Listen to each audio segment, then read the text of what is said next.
From my side, the very best outcome was first that I could see the need the volunteer managers seem to have in order to exchange their experience about volunteer management in protected areas of Europe.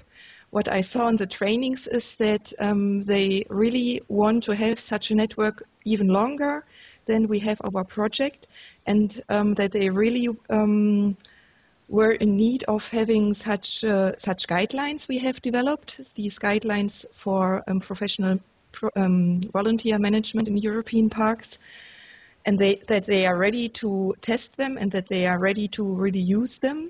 And the third thing is that we could deliver all these volunteer managers and the managers of the protected areas results of a study about the impact of volunteer management in European parks. And there we could not only prove the economic effects, but also the qualitative effects. Cool. So now you mentioned already benefits. Where do you see the benefits really of working in such an intercultural context? There I see the variety we had among our project partners. We had some partners who were right in the beginning of installing such a volunteer program in their parks, and we had really old partners who run such volunteer programs for long years. As you are working for Europark Germany, how will you use the experience you gained so far from the project for your future work? As we are running our volunteer program already since 10 years, we are now at a point where we focus on special target groups, like on special groups of people living in the parks. And through the experience gained with all our project partners, I know now which partner has which experience with which target group, for example. And so I can directly use these network knowledges and experiences. Hello, Richard Bleckman. Good to meet you today for a few questions on the GRUNDTVIG Lifelong Learning Project, Volunteer Management in European Parks. I'm calling from the Europark Federation and would like to see what for you and your organization was the best outcome of this EU-funded project.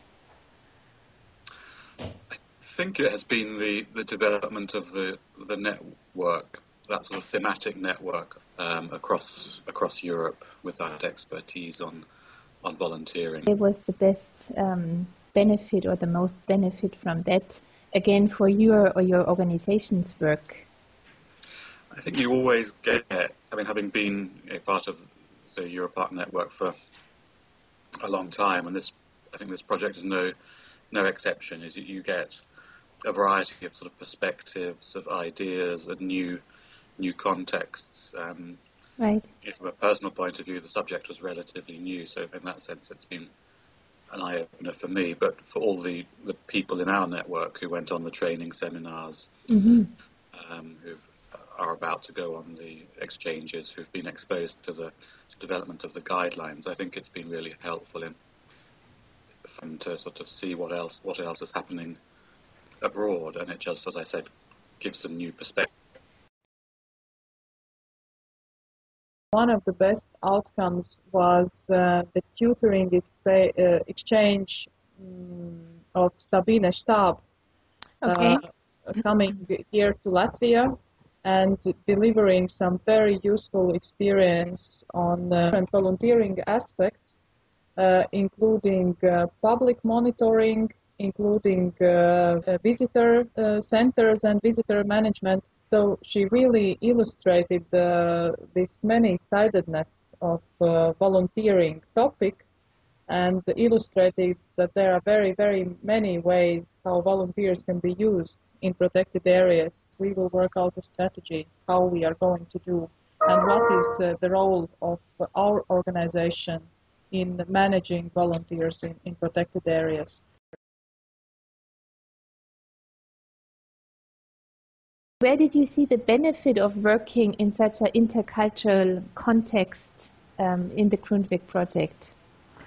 Well, I think it was very good to see the different approaches to volunteer management from different countries. Okay.